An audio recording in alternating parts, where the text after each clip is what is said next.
It is wonderful to have you here. I'm Marianne Lewis. I'm the Dean at the Cass Business School. It's a pleasure to be here tonight to host the Contrarian Lecture and more specifically to host this year's award winner, Simon Danczuk. It's a pleasure. Tonight's topic, maybe at first blush, might seem an interesting fit with a leading global business school.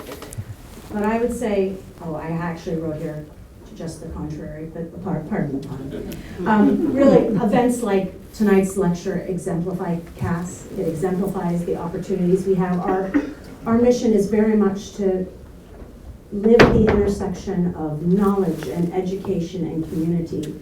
And by crossing those borders between theory and practice and linking academics and industry and government, we can fuel conversations and debates and opportunities like tonight that push us to broaden our worldview, to think differently, and to question ourselves, as well as sometimes the systems in which we operate.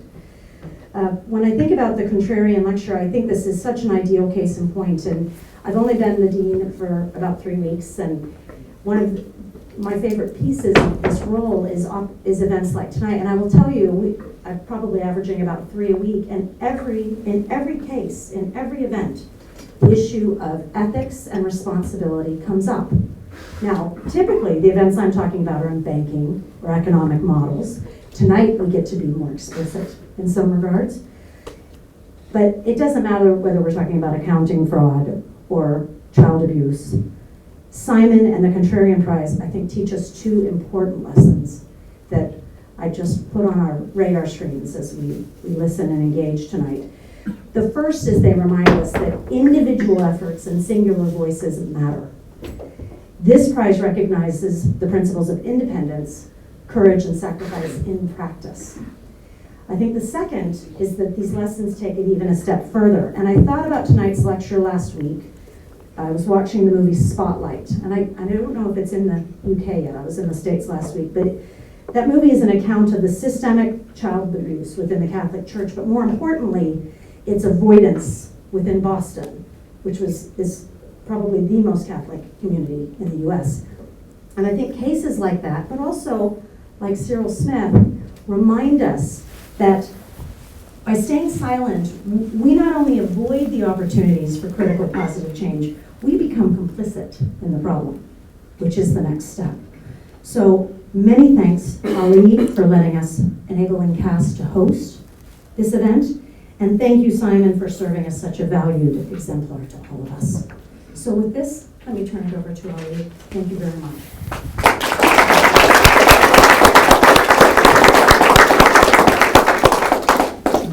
Well, thank you, Marianne, and good evening, ladies and gentlemen. Welcome to the 3rd Contrarian Prize lecture. And I'm delighted that we're having it here again at Cass. Cass Business School is an extraordinary place. It has a world-class faculty, amazing research, very bright students as well, and it goes from strength to strength. And Marianne, I wanted to thank you right at the outset for hosting this and your generosity. It means a lot. Thank you very much. I must also thank the former dean, who is also here with his wife. Yeah, Steve Haberman is here with his wife Mandy. Because it was 3 years ago that I went to Steve and I said, look, I've got this weird idea. I'd like to give the winner of the Contrarian Prize a platform to stimulate discussion and debate. What do you think? And he backed it. And I'm really, really grateful, Steve, for that. Thank you. I must also thank the indefatigable Marian Marinescu and the rest of the Cass team for their meticulous preparation, and all the hard work is really very much appreciated. For those of you who are Twitter fans, please tweet referencing @Contrarian Prize and using the hashtag #CPrize. I want to begin by telling you about the socks I am wearing. Right, these things, you can see them here. They look pretty normal. But they're not.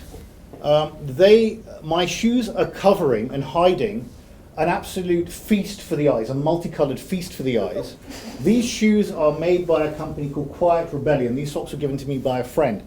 And this company was set up by 2 Cambridge history graduates with a love for historical rebels.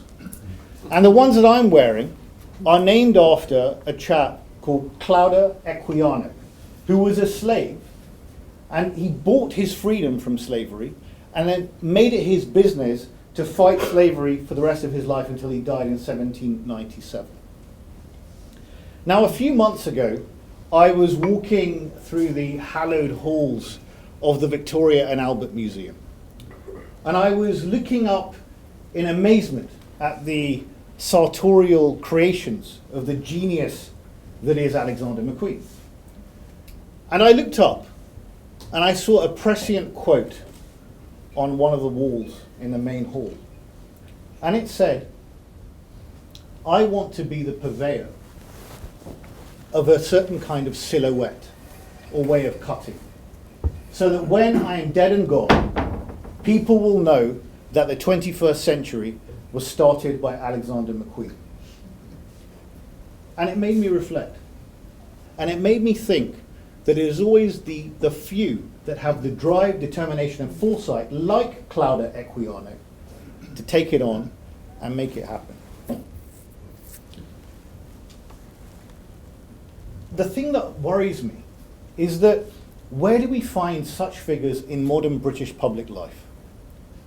You know, it's probably 350 odd years now since Spinoza, the Dutch philosopher, said that man should be free to think what he likes and say what he thinks. But so few people actually do. It reminds me of the speech, Marianne, that Ted Kennedy gave at the eulogy of the death of his brother Robert in 1968, when he said, "Few are willing to brave the disapproval of their fellows, the censure of their colleagues, and the wrath of their society. Moral courage is a rarer commodity than bravery in battle or great intelligence, but it is the one vital quality for those who seek to achieve change in a world that is very resistant to change."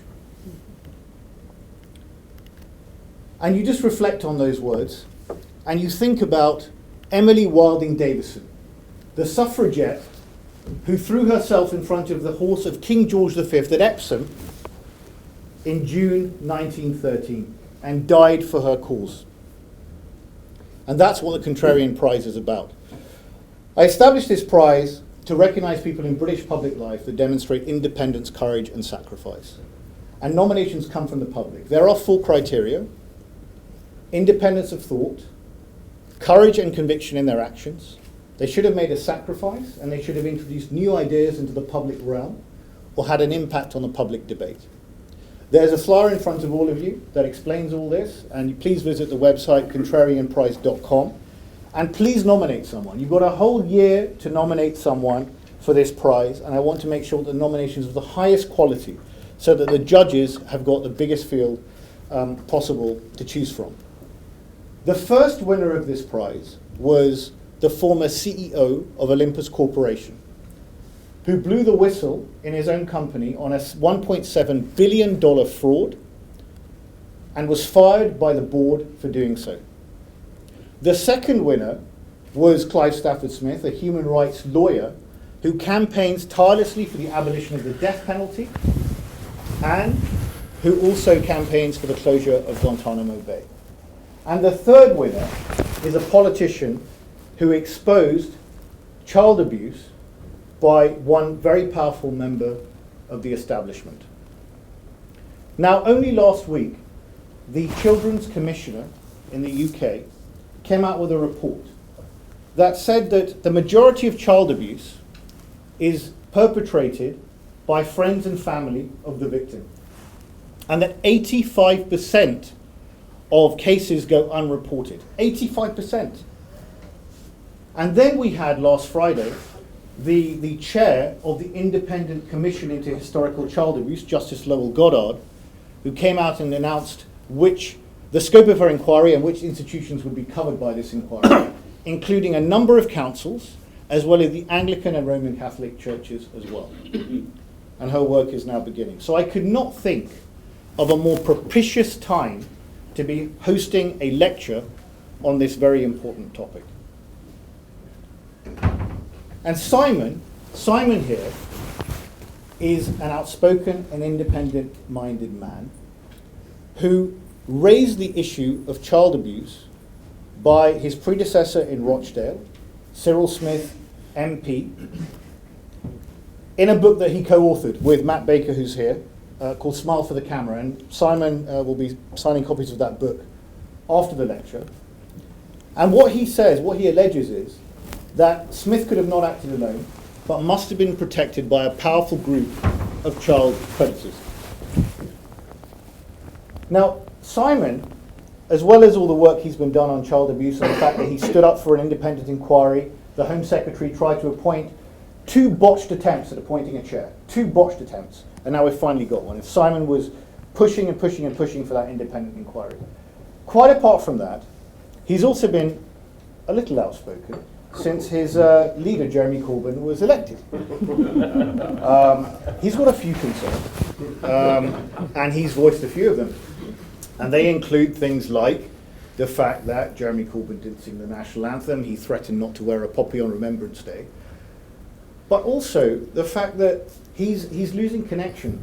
The Labour Party's withering, and they're losing connection with some of the core values in the country, and that worries Simon. But he also has said that if the Labour Party does badly in the May elections, he will stand as a stalking horse candidate against Jeremy Corbyn, because he fears that Labour is returning to the patronising paternalism of the 1980s. Simon is a man who cannot be silenced or bought off. For that, he must be applauded. Ladies and gentlemen, Simon Danczuk MP. Thank you. Thanks. Thank you, sir. Very good. Very good. Well, let me start by thanking Ali for everything that he does, particularly in relation to this award. And Marianne, thank you for hosting us. It's a pleasure to be here. Let me also say thank you to my co-conspirator Matt Baker for all the work that he's done. He's often encouraging me in the road which we've taken. Ali mentioned Twitter. I should point out that if you are tweeting, then my Twitter handle, I think you call it, is @SimonDanczuk. There are some parody accounts out there, and I don't want you to I don't want you to mistweet anything. So I thought that was an important point to make. It's a misconception about members of Parliament, politicians generally, in that people generally believe that they like speaking a lot, and I'm not a great public speaker actually, and we often only get about 8 minutes. That's probably the average length of a speech in Parliament, so to have about 40 minutes or something like what I've got now is quite considerable, so do bear with me. The other point I would make, the final point before I start the lecture, is to say that I'm more of a Jeremy Corbyn person than an Ed Miliband person. Now, by what I mean is that I'm more of a lectern man than a walking around the stage making a speech sort of Ed Miliband sort of approach. So I'm more Jeremy than Ed Miliband in that regard. So I'm going to stay here. I feel much safer here actually. And because of the nature of the topic, and I don't want to be off message for, not least for legal reasons, I'm going to follow it fairly closely. But thank you very much for coming along and for wanting to listen to what has to be said. Let me start. It's great to be here, the 3rd annual Contrarian Prize speech. I was extremely proud and humbled to be the recipient of this fantastic award and to join the exalted company of previous winners, Clive Stafford Smith and Michael Woodford. When I was first told I'd been nominated for this award, I wasn't sure what to make of being labelled a contrarian. At first I thought it might be a polite euphemism for being a troublemaker or a pain in the neck, and to an extent perhaps it is. But as I spoke with Ali about the award when he first told me I'd been shortlisted, I realised he was celebrating a vital tradition which plays an important part in public life. In every institution where viewpoints are trapped in a dominant groupthink, troublemakers are sometimes needed. Ali has quite rightly railed against that, the many people in public life who are shackled by ambition and only seek to gain the approval of their colleagues and play the career game. Not for them is the job of challenging, probing and agitating for change. Sadly, that's left to the troublemakers. This comes with a caveat though, because I don't want you thinking every organisation should be stuffed with troublemakers. That wouldn't work at all. I certainly don't think Parliament would do a great job if it had 650 MPs like me. But as Ali says, contrarians are the yeast in the mix. They cause a reaction and they make change. And when injustices are ignored and scandals so commonplace that corruption becomes the norm, then someone has to loudly voice a contrary view. And that's what I want to talk about today. The people who've made a noise about one of the worst hidden crimes of our age. The people whose anger and refusal to keep quiet about child sexual abuse has pushed this scandal high up the agenda so that the authorities can no longer ignore it. And the people whose bravery and determination have ensured we now have a major government inquiry looking at the extent to which the institutions have failed to protect children from sexual abuse. I stand here celebrating those people. It's not me, it's these frontline workers that I'll go on to talk about, who've got the courage of these whistleblowers who first alerted me to this scandal. The tenacity of survivors that made me realise the horrendous impact of this crime, and the testimony of former police officers that made me realise how it had been covered up. My role has been simply to champion their voices and make sure they were heard. It's what any MP should do when presented with evidence of serious crimes. It struck me as the obvious thing to do. However, not every MP, as we'll learn, has acted on the information that they've been given. Last week, Justice Goddard announced the institutions that would come under scrutiny as part of her abuse inquiry. One of these was Knollview Boys' School in the borough of Rochdale, where Cyril Smith was a school governor. Remarkably, when Martin Deegan, a whistleblower who had worked at that school, came to see me and present documents showing horrific child abuse had taken place at the school, he told me I was the fourth Rochdale MP he had been to see about this scandal and begged me to do something about it. He'd been trying for over 15 years to get someone to listen to him and to take these crimes seriously. I'll speak more about this school later, but first I want to take you back to the start. In 2012, I knew very little about child abuse when a major grooming scandal exploded in Rochdale. The court case generated headlines all over the world as 9 men were convicted of sex trafficking and raping underage teenage girls. They were jailed for a total of 77 years. But if the headlines were painful, the unreported stories behind them were even worse. And I soon started to hear from people across Rochdale who were eager to tell me more of what had gone on for years and had been ignored by protective agencies. I heard from whistleblowing health workers who told me they'd identified numerous girls at risk of rape and made over 100 referrals about young girls who were at risk of being sexually exploited to Rochdale Council and to Greater Manchester Police. One of these lost her job for challenging bosses on their failure to act on the warnings she had provided. Her warnings fell on deaf ears. Nothing was done, and when I pursued this with the head of Children's Services, I was told the girls had been making lifestyle choices. My office then heard from a police officer who admitted that Manchester Police had known about the sexual exploitation of young girls, but it wasn't a priority. He had been told to focus on car crime and burglary instead. Rightly so, some police officers felt incredibly strongly about this, and one of them eventually broke ranks to express their disgust at how rape had not been prioritised. Detective Inspector Muriel Buglass from Greater Manchester Police eventually went public and told the Mail on Sunday that she'd warned her boss's children were being sexually assaulted, and she was appalled by the response she'd got. A target-driven culture had made them blind to major crimes happening on their doorstep. She was told that fighting car theft was a higher priority. By now, I'd also met with the families of victims involved in grooming. I'd even met with Girl A, a remarkable young woman, who was the main witness that had jailed the 9 perpetrators for their horrific crimes. The stories I heard confirmed what I now knew. This was an enormous scandal. They'd been let down by the police, by social services, and people in the community who had all turned a blind eye to what was happening. And the scandal had been made worse by the lack of action on the part of the authorities. Perpetrators had become emboldened by the lack of police action.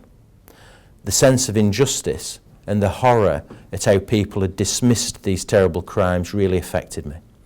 It strengthened my resolve to make me speak out, give these people a voice, and try to bring about a major attitude shift in the police and social services.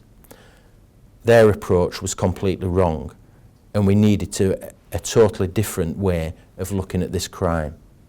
And the more I spoke about it, the more information I received, and I soon began to gather intelligence on another Rochdale scandal that would reach all the way to Westminster. Of course, like many people in Rochdale, I'd heard rumours about Cyril Smith for some time. But I'd assumed it was just the kind of spiteful political gossip that's all too common these days. All sorts of awful things are said about people in politics, and plenty of it isn't true. I know that from personal experience. But when I started receiving calls and emails about Cyril after the grooming trial, I began to realise that the men who had been able to get away with child abuse for so long in our town weren't the only ones who had been protected. It's a hard pill to swallow when you realise your predecessor, who was MP for Rochdale for 20 years and knighted by the Queen, was a paedophile. But bit by bit, I gradually pulled together sufficient evidence to ensure I had no doubt in my mind. I spoke to middle-aged men with haunted faces and trembling hands about their terrible experiences with Smith. I listened to social workers tell me of the complaints they'd received at the time, and I heard the bitterness in the voices of former police officers as they explained how investigations had been shut down and they'd been unable to prosecute Smith for abusing boys. It's hard to properly do justice to the sheer power of this testimony. Hearing it for the first time dramatically changed my perspective.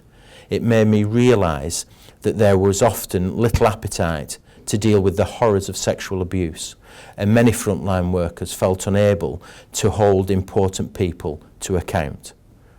Rape and abuse were brushed off as the sexual peccadillos of a character, and the victims were often blamed for the crimes committed against them. But the power of this testimony makes you want to act on it, and that's often the case with troublemakers and contrarians. If you're going to rock the boat, you'd better have a good story, and it's as though the power inherent in the truth they're telling rubs off and you feel compelled to run with the baton that you've been handed. That's certainly the effect it had on me. And I soon began to read studies on child abuse, speak to experts, and seek to learn all I could so that I could campaign more effectively. I had to learn as quickly as possible about this subject because more and more people were contacting me with information. I began to feel as though a generation of people had been ignored and they were determined to finally get their voices heard. They wanted people to understand the impact of this crime and the damage it had caused to communities. I saw firsthand how it ruined relationships. I spoke to one man who had never been able to have a relationship with anyone, and he worked with the travelling community, always on the move. He had no friends and lived in society's shadows. I met another who had gone into the Foreign Legion after being abused by Cyril Smith, and I spoke to another man who had fled his hostel and slept rough in bush shelters in the coldest year on record. Abuse destroys lives. It can turn outwardly confident people into a withdrawn shell of their former self, leaving them with a sense they have no future. The evidence I heard and saw regarding Cyril Smith's crimes was overwhelming and proved beyond doubt that he was a child abuser. And by now, it wasn't just testimony from survivors and frontline workers. We saw the remarkable documents from the Director of Public Prosecutions at the time, Norman Skelhorn. in which he amazingly said a very compelling case involving Cyril Smith abusing boys was not in the public interest to prosecute. We established that the CPS held historic files showing there were also allegations linking Cyril Smith to indecent, obscene publications, and we also saw files showing how the Prime Minister, Margaret Thatcher, had been warned that Cyril Smith had been investigated by the police over claims that he abused teenage boys. By now, I had learned not to be shocked by the predictable response of the authorities when warnings of this nature were presented to them. Whether it be Rochdale Children's Services' response to warnings about girls being sexually exploited by gangs of men, or Margaret Thatcher being warned about Cyril Smith, the response was the same: to dismiss it as not important. When I was looking at the case of Cyril Smith abusing boys in the 1960s and 70s in Rochdale and comparing it to the grooming gangs of the 2000s, I often wondered if we had learned anything over the last 50 years. In the 1960s, justice was denied working class boys who were abused by Cyril Smith because they were deemed to be poor witnesses and not credible because of their background. Fast forward to 2008, when working class girls were being raped by gangs of men in Rochdale, they were also deemed to be poor witnesses and not credible because of their background.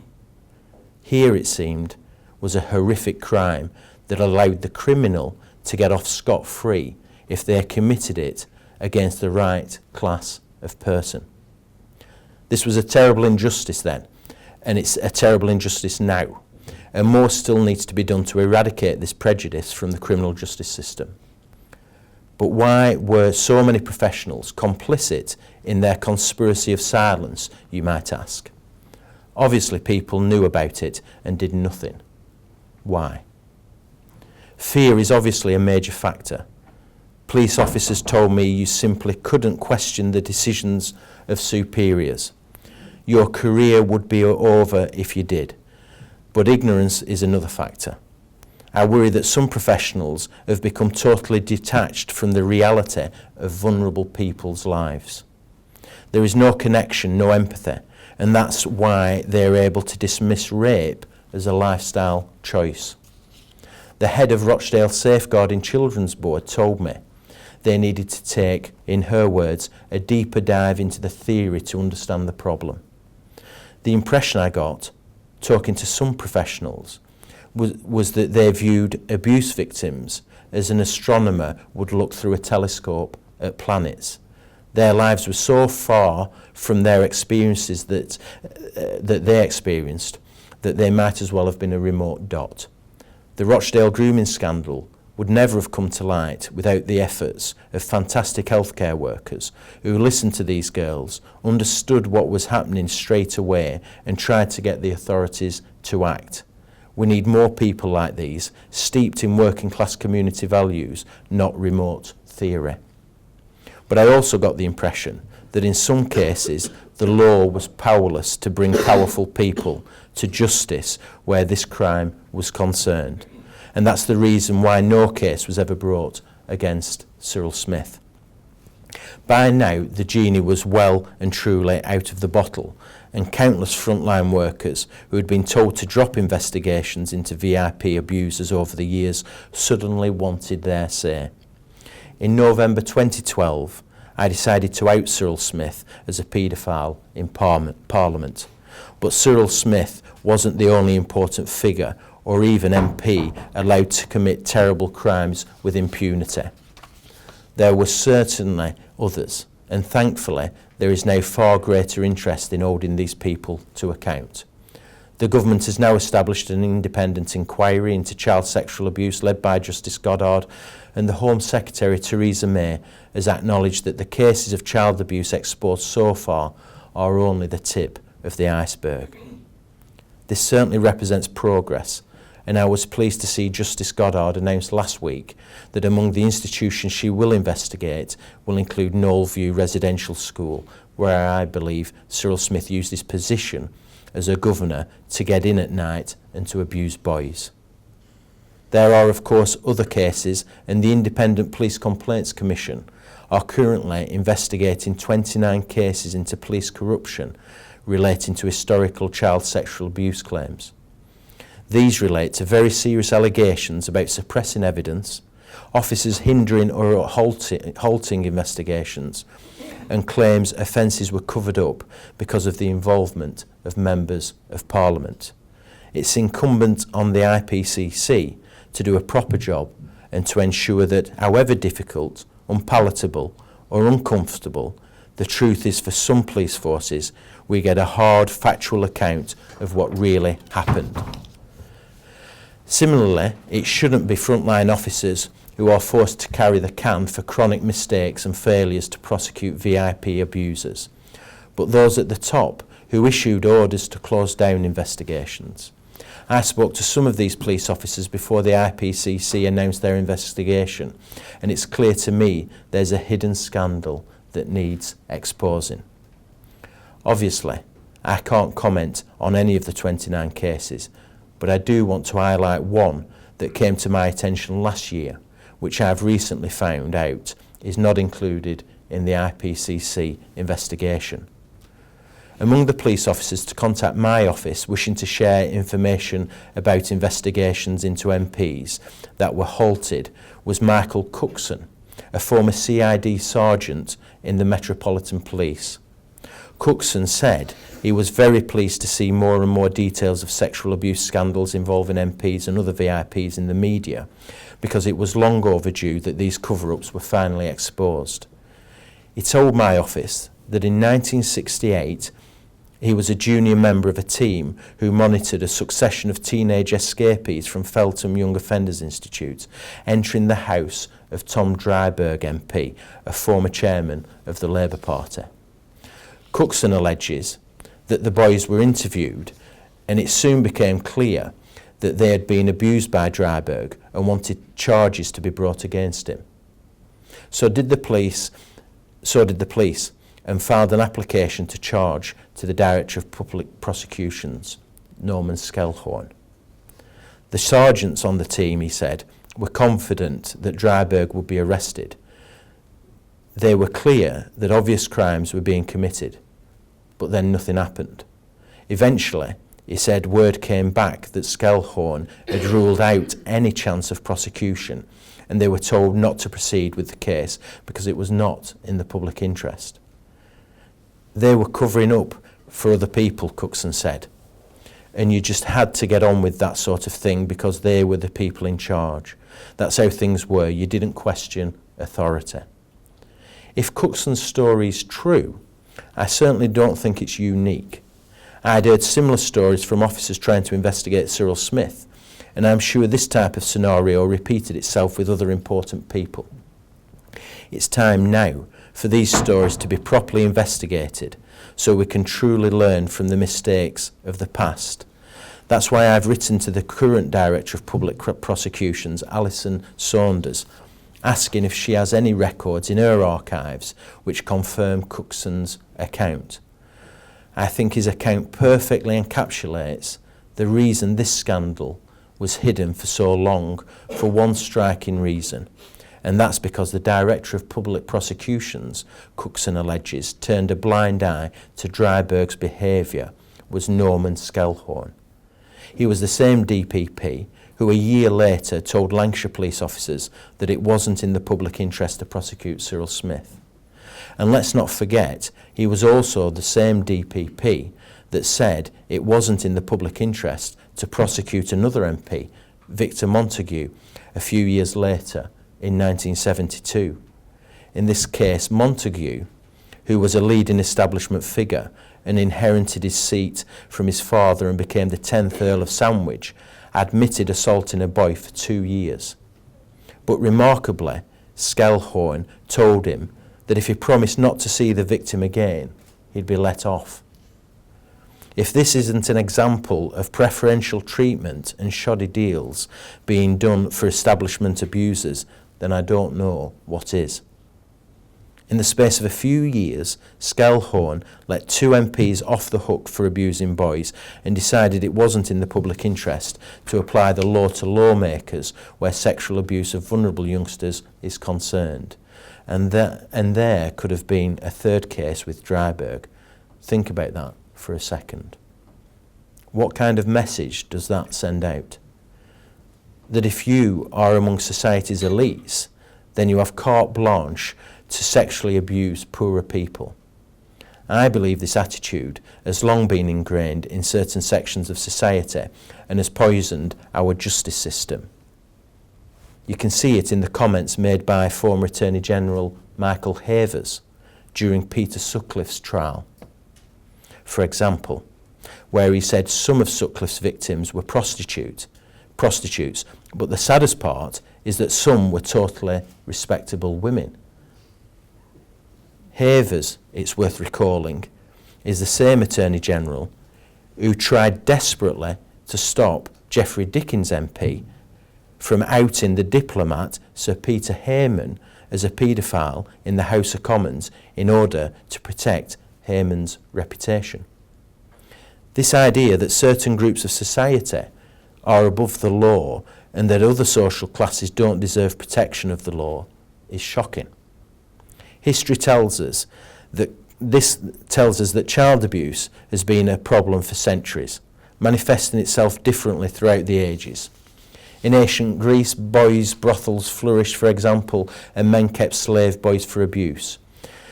We may have moved on from that, but it's the sense of entitlement that remains a constant, the right of powerful people to sexually exploit vulnerable children of lower social classes.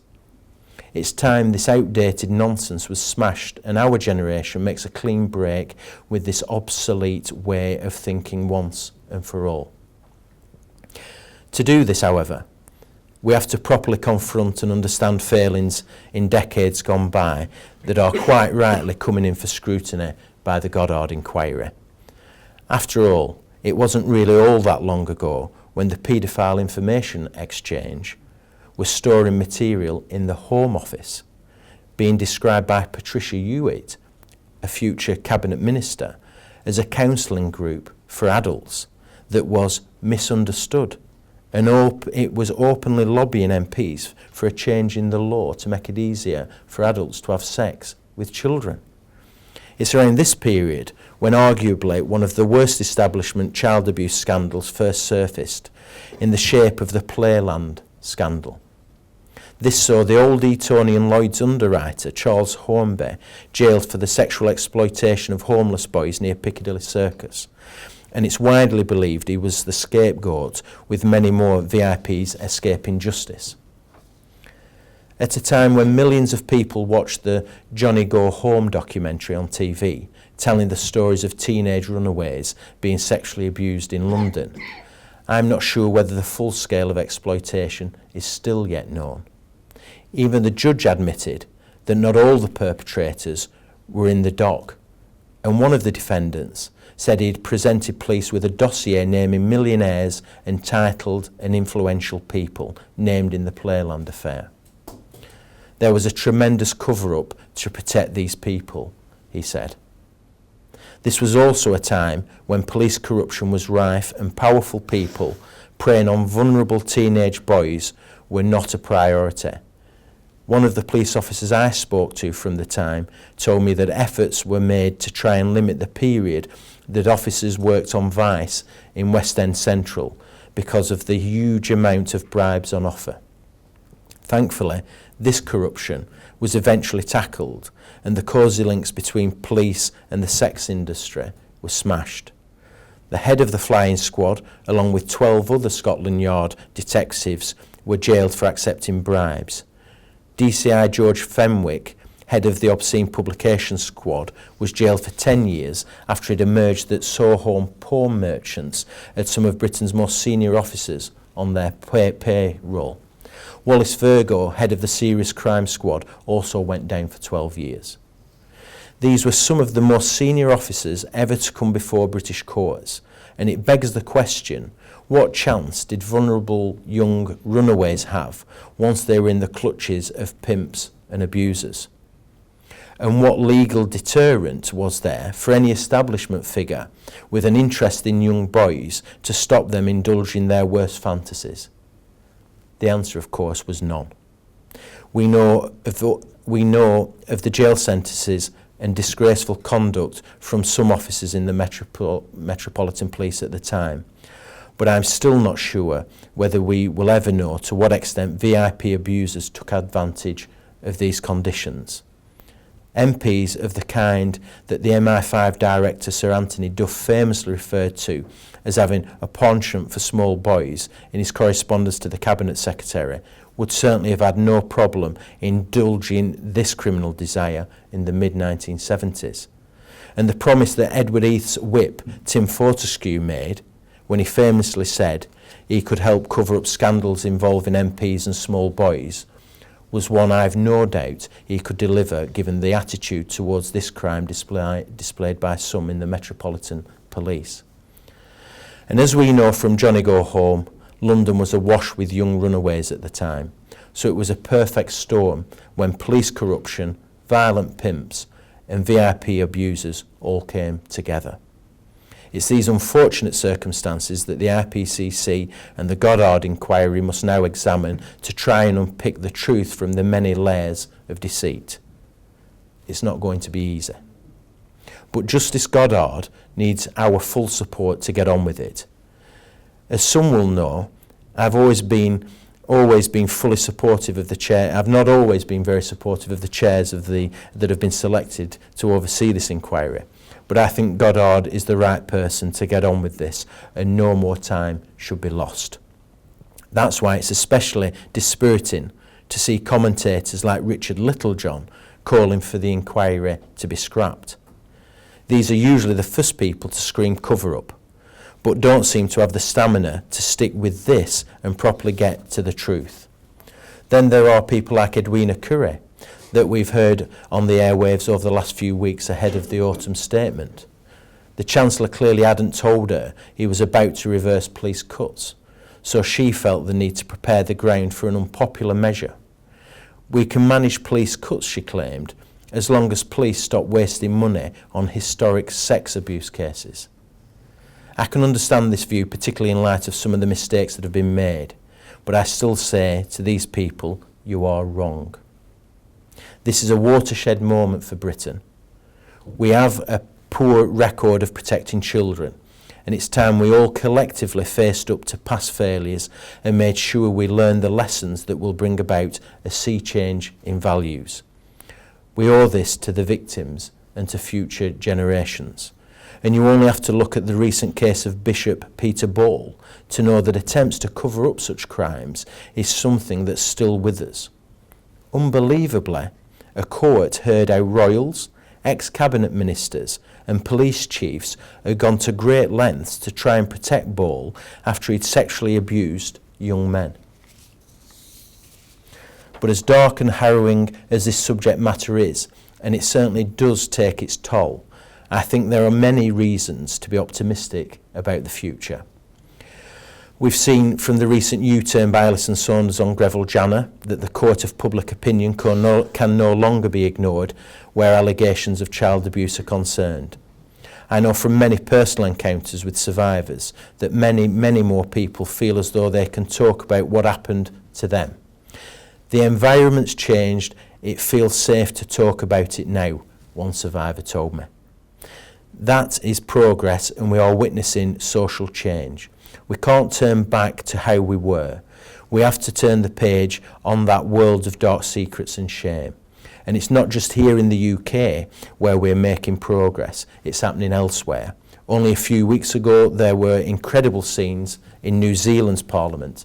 Several female MPs were ruled out of order by the Speaker in order to leave as they spoke of their own experiences of sexual abuse in protest at comments by the Prime Minister about rapists. Some MPs were speaking of their assaults for the first time, and it was yet another powerful and moving reminder that survivors of sexual abuse will no longer be silenced. And that's a good position for MPs as lawmakers to build on with smarter, more supportive and understanding policies. These are very challenging times, and many issues are competing for limited public finances. But if there's one thing we've all learned in recent years, it's that you can't build a decent society without security. And that security has to extend to protecting vulnerable children and making sure there is a real deterrent to stop sexual abuse. This means tougher punishment and zero tolerance, because child abuse is often happening right under your nose. When Nazir Afzal, the head of the Crown Prosecution Service for the North West, came to Rochdale in the aftermath of the grooming scandal, I remember one of the things he said: "Surely someone must have seen this going on. Why did no one act?" And that, in a nutshell, is how child sexual abusers have been able to get away with it, because for a variety of reasons, people in every community haven't always done the right thing when they saw the first signs of child abuse. I appreciate that most people don't want to believe something like this is happening in their neighbourhood, but we all have to be vigilant. And that's why I want to return to my central point of celebrating those people who can see what's happening and are prepared to act, the whistleblowers, the contrarians. I want to finish on a positive note and return to the start of my journey in Rochdale, trying to come to terms with a horrific grooming scandal. It was during these initial weeks, when I was speaking to people about the horrible cases plastered all over the newspapers, that I met a woman called Sarah Rowbottom. She was a crisis intervention worker supporting vulnerable girls on the streets of Rochdale, and I quickly discovered she was the whistleblower who had alerted the authorities to the fact these crimes were taking place. She was passionate about her work and the girls she worked with, and she was one of the few people in authority that the girls trusted. By earning their trust, she had discovered what was happening and had spent years trying to get social services and police to act. In the end, like all whistleblowers, she had to go public because she didn't want failings to be covered up and more girls to suffer the same fate. She knew attitudes had to change and services transformed to stop this continuous cycle of failure. It couldn't be simply swept under the carpet. And she certainly spoke out and rocked the boat. She gave one of the most honest accounts I've ever seen before a Home Affairs Select Committee. And her employers didn't like it, so they made her redundant. But that didn't stop Sarah caring about children in Rochdale. And it didn't stop her wanting to make them safer. So she walked into her local Labour club and said she wanted to stand as a councillor in the local elections. And now, 3 years after the Rochdale grooming scandal, she's chair of the Health, Children and Care Overview and Scrutiny Committee. Her role is to scrutinise her old bosses and make sure they're not making the same mistakes and letting children down. That's the thing about contrarians. You can't keep them quiet.